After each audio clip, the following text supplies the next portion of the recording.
ZeroEdge.com posted an article this morning saying the best video on climate change that you'll ever see.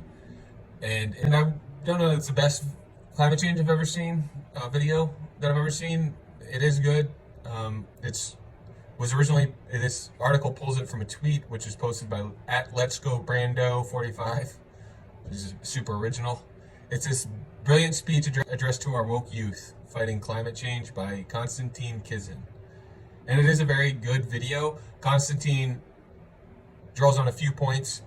One being that he's speaking to a British audience and basically says that they're responsible for 2% of global carbon emissions. And so spending their entire lives figuring out how they can regulate and downgrade their carbon footprint, their personal carbon footprint, is useless and is only a practice in austerity that's going to, hold a lot of innovation back. And then he goes on to say that, a third of the world's youth are in India, and most of them suffer from either malnutrition or lack of sanitation, which is both the results of poverty, as well as 120 million Chinese people are suffering from starvation or malnutrition. And so he asks, if you're one of the leaders of one of these countries, is your imposition going to be to regulate your economies into a stagnation or into a halt over energy reformation,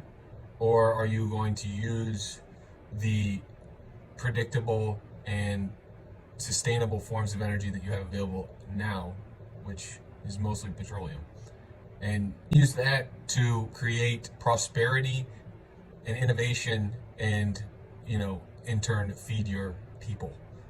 Is that your priority, or is regulating your economy into its own destruction your priority?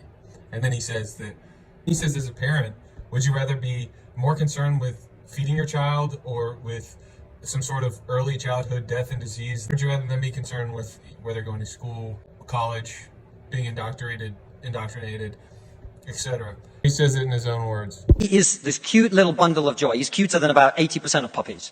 Right. Now, if you said to me that I had a choice, either my son had a serious risk of starving or dying from a preventable disease in the next year, or I could press a button and he would live. He would go to school. He would bring his first girlfriend home. He'd go to university and graduate and become a woke idiot. And then he'd get a job and get married and have children and become a man. But all I have to do is press this button. And for every day of my son's life, a giant plume of CO2 is going to get released into the atmosphere. Now, you're all very young, and most of you are not parents. Let me tell you something. There is not a parent in the world who would not smash that button so hard their hand bled. Guys, please like and subscribe below and comment and let me know what you thought. See ya.